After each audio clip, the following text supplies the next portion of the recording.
செய்திகளுக்கு அப்பால் நிகழ்ச்சியில் மீண்டும் உங்களை சந்திப்பதில் மகிழ்ச்சி. வணக்கம். முன்னாள் ஜனாதிபதி ரணில் விக்ரமசிங்க அவர்கள் இப்போது அவசர சத்திர சிகிச்சை பிரிவில் சிகிச்சை பெற்று வரக்கூடிய சூழ்நிலையில் கொழும்பு தேசிய வைத்தியசாலையின் பிரதிபலிப்பாளர் ருக்சான் வெல்லன அவர்களுடைய கருத்தும் தற்போது பல சந்தேகங்களை ஏற்படுத்துவதாக கொழும்பு தகவல்கள் தெரிவிக்கின்றன. குறிப்பாக ரணில் விக்ரமசிங்க அவர்கள் விசேட குற்றத்தடுப்பு புலனாய்வு பிரிவின் விசாரணைக்கு செல்லுகின்ற போதோ அல்லது நீதிமன்றத்துக்கு செல்லுகின்ற போதோ ஒரு ஆரோக்கியமான நபராகவே செல்லுகின்றார். ஆனால் நீதிமன்றத்திலிருந்து சிறைச்சாலைக்கு செல்வதற்காக நீதிமன்றம் உத்தரவிட்ட போதும் அவர் சாதாரணமான ஒரு நபராக செல்லுகின்றார். ஆனால் சிறைச்சாலைக்கு சென்ற போது அவர் சிறைச்சாலைக்கு செல்லாமல் சிறைச்சாலை வைத்தியசாலையில் அனுமதிக்கப்பட்டதாக அவர் சிறைச்சாலைக்கு அழைத்து செல்லப்பட்ட 1 மணி நேரத்தின் பின்னர் செய்தி வெளியாகியது. அதன் பின்னர் மறுநாள் காலையில் அவர் கொழும்பு தேசிய வைத்தியசாலையில் அனுமதிக்கப்பட்டதான செய்தி வெளியாகி இருந்தது. இப்போது இருக்கக்கூடிய வினா என்னவென்று சொன்னால், ரணில் விக்ரமசிங்க தொடர்பில் ஒரு பெரும் கூற்றே வெளியாகி இருந்தது. அவருக்கு ஏற்பட்டிருக்கக்கூடிய நோயினுடைய தாக்கம் தொடர்பில். இன்று மதியம் 1 மணியளவில் இன்னும் ஒரு தகவல் வெளியாகி இருக்கின்றது. ரணில் இன்னும் 2 நாட்களுக்கு கொழும்பு தேசிய வைத்தியசாலையின் தீவிர சிகிச்சை பிரிவில் சிகிச்சை பெற வேண்டும் என்று கொழும்பு தேசிய வைத்தியசாலையின் பிரதிப்பணிப்பாளர் நாயகம் ருக்சான் வெல்லன அவர்கள் தெரிவித்திருக்கின்றார். இப்போது ருக்சான் வெல்லன அவர்கள் தெரிவித்தமை இங்கு பிழை அல்ல, அவர் ஒரு வைத்தியசாலையின் பிரதிப்பணிப்பாளர். ஆனால் ரணில் விக்ரமசிங்க தொடர்பில் கூறியிருக்கக்கூடிய நோய்கள் தொடர்பில் தான் பலத்த சந்தேகங்கள் பலர் மத்தியிலும் எழும்புகின்றன. தேசிய வைத்தியசாலையின் ஒவ்வொரு நோயாளர்களுக்கும் ஒரே விதமான சேவையை வழங்குவதாகவும் சேவைக்காக மருத்துவமனைக்கு வரும் எவரும் சமமாக நடத்தப்படுவார்கள் என்றும் ருக்சான் வெல்லன் அவர்கள் குறிப்பிட்டதுடன் அவர் இன்னும் பல விடயங்களை கூறுகின்றார்.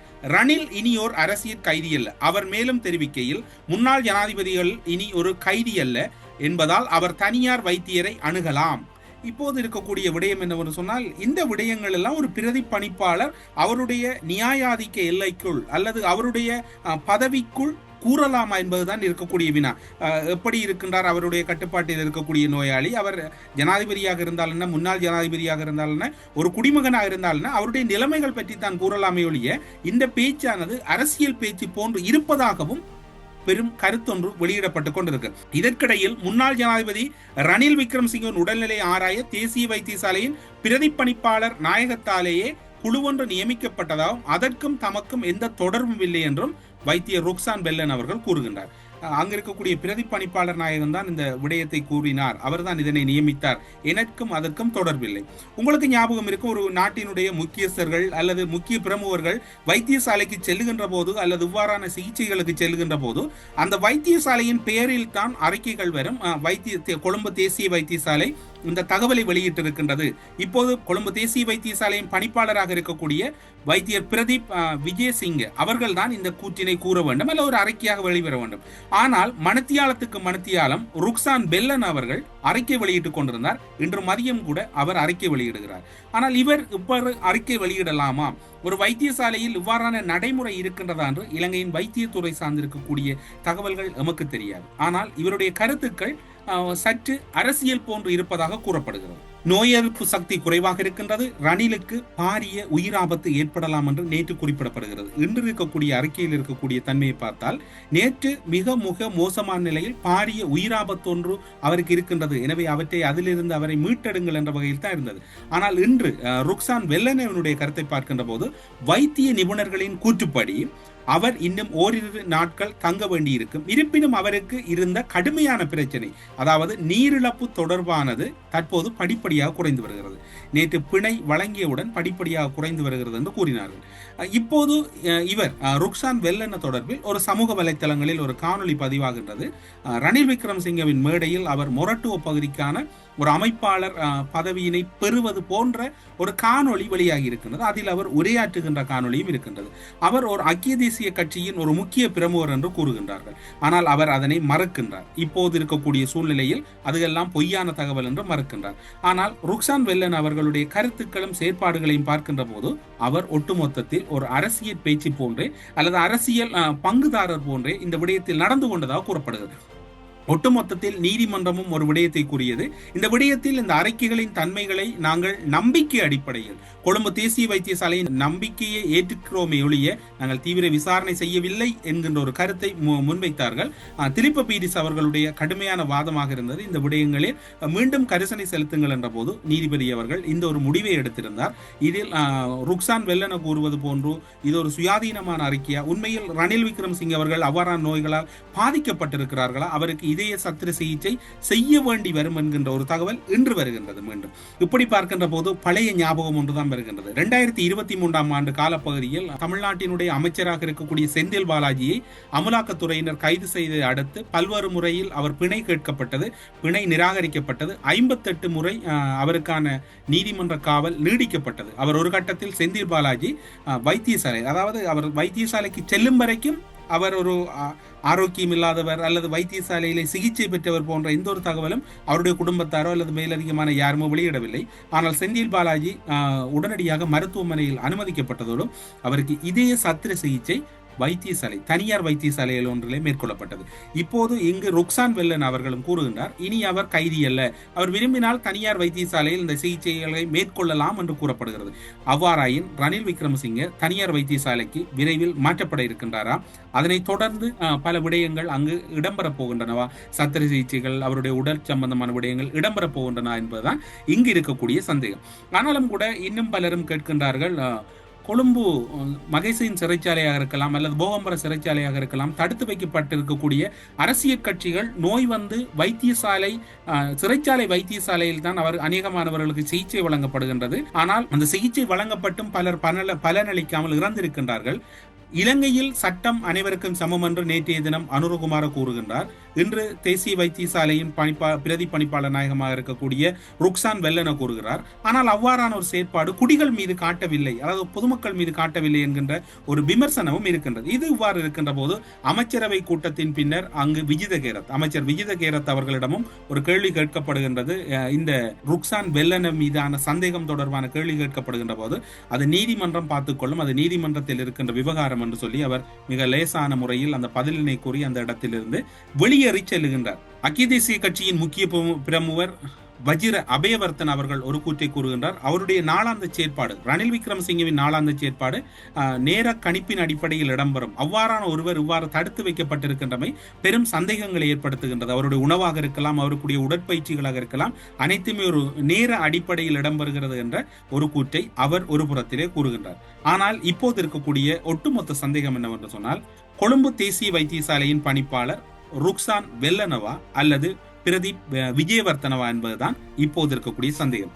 காரணம், இவ்வாறான ஒரு நிகழ்வு இடம்பெறுகின்ற போது, ஒரு சம்பவம் இடம்பெறுகிற போது கொழும்பு தேசிய வைத்தியசாலையின் சார்பில் தான் அறிக்கைகள் வெளியாகி இருக்க வேண்டும். ஆனால் ருக்சான் வெல்லன இன்று மதியம் 1 மணிக்கு கூட ஒரு அறிக்கை வெளியிட்டிருக்கின்றார். அவருடைய நீர்ச்சத்து குறைபாட்டில் முன்னேற்றம் இருக்கின்றது, அவர் விரும்பினால் தனியார் வைத்தியசாலைக்கு செல்லலாம்.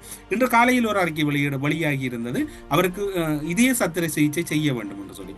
இவ்வாறெல்லாம் ஒரு சம்பவம் இடம்பெறுகிறது என்றால் இது அனைத்தும் உண்மையா அல்லது உண்மைக்கு அப்பாற்பட்டதா என்கின்ற சந்தேகம் பொதுமக்கள் தரப்பால் முன்வைக்கப்படுகிறது.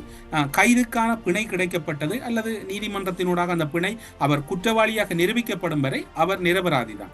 அந்த வகையில் அவருக்கான பிணை கிடைக்கப்பட்டிருக்கின்றது.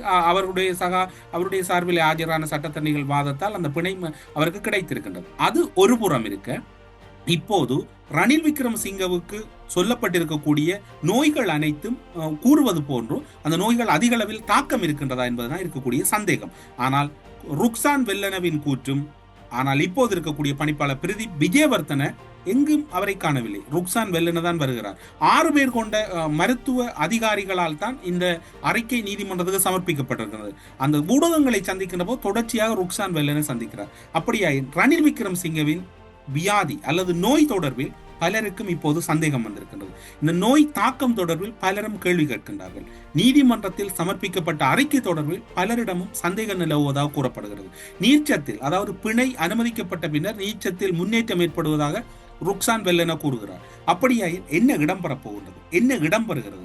ரணில் விக்ரமசிங்கவின் ஆபத்து இருக்கின்றதா?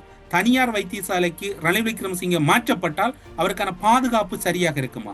கொழும்பு தேசிய வைத்தியசாலையில் அவருக்கான பாதுகாப்பு அல்லது தனியார் வைத்தியசாலையில் தான் அவருக்கு பாதுகாப்பு இருக்க போகின்றதா? இவ்வாறு பலரும் கூறிக்கொள்கிறார்கள். ஆனால் வஜிர அபேவர்த்தன இன்னும் ஒரு விடயத்தையும் கூறுகின்றார்.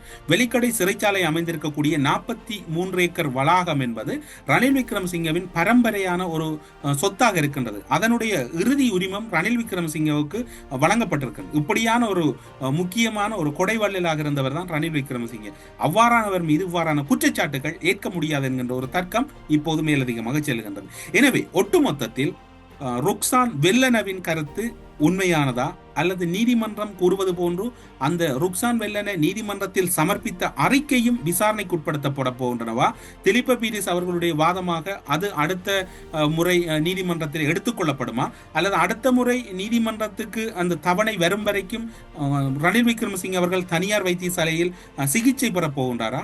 அவருக்கு இதய சத்திர சிகிச்சை உடனடியாக தேவையாக இருக்கின்றதா?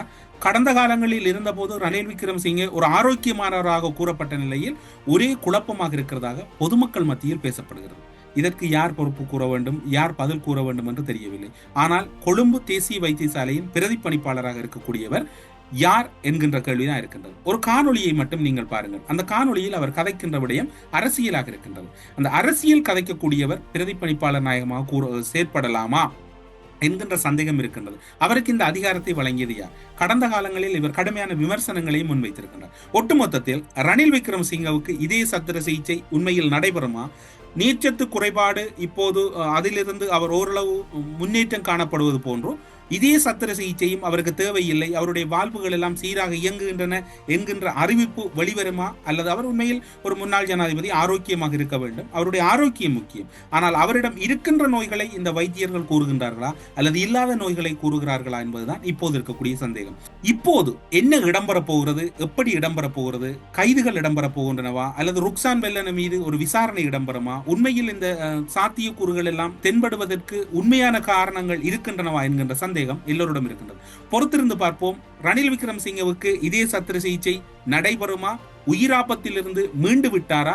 தனியார் வைத்தியசாலைக்கு அழைத்து செல்லப்படுவாரா? கொழும்பு தேசிய வைத்தியசாலையின் அறிக்கை உண்மைத்தன்மையுடையதாக இருக்கின்றதா என்கின்ற பல கேள்விகள் பலரும் மக்கள் மத்தியிலே எழுப்பியிருக்கின்றார்கள். அந்த வகையில் இந்த கேள்விகளுக்கு இனிவரும் நாட்கள் பதில் சொல்லுமா? ரணில் விக்ரமசிங்கே அவர்கள் ஒரு சுயதேகியாக இருக்க வேண்டும் என்பதில் யாருக்கும் மாற்று கருத்தில்லை. ஆனால் அவர் மீது சொல்லப்பட்டிருக்கக்கூடிய அந்த நோயின் தாக்கம் தொடர்பில் தான் எல்லோரும் வினா எழுப்புகின்றார்கள். ஏனென்று சொன்னால் அவ்வாறான ஒரு நோய் தாக்கமுடைய ஒரு நோயாளியாக ரணில் விக்ரமசிங்கே இலங்கையில் இருந்ததில்லை. ஒரு எந்நேரமும் ஒரு சுறுசுறுப்பாக இயங்கு ஒரு அரசியல் தலைவர் ஏன் இவ்வாறு அவருக்கு நோய் தாக்கம் வந்தது என்பதுதான் எல்லோரிடம் இருக்கக்கூடிய வினாவாக இருக்கின்றது. பொறுத்திருந்து பார்ப்போம். கொழும்பு தேசிய வைத்தியசாலையின் பிரதி பணிப்பாளர் ருக்சான் வெல்லனவினுடைய அடுத்த கருத்து என்னவாக இருக்க போகிறது அல்லது இது தொடர்பில் சுகாதார அமைச்சர் என்ன நிலைப்பாட்டை வெளிப்படுத்த போகின்றது, அடுத்த தவணை என்ன வாத பிரதிவாதங்கள் இடம்பெறுவதற்கு சந்தர்ப்பம் இருக்கின்றது என்பதை பொறுத்திருந்து பார்ப்போம். இந்த தகவல்களோடு மகிழ்ச்சியாக செய்திகளுக்கு அப்பால் நிகழ்ச்சியிலிருந்து உங்களிடமிருந்து விடைபெற்றுக் கொள்கிறோம். நன்றி, வணக்கம்.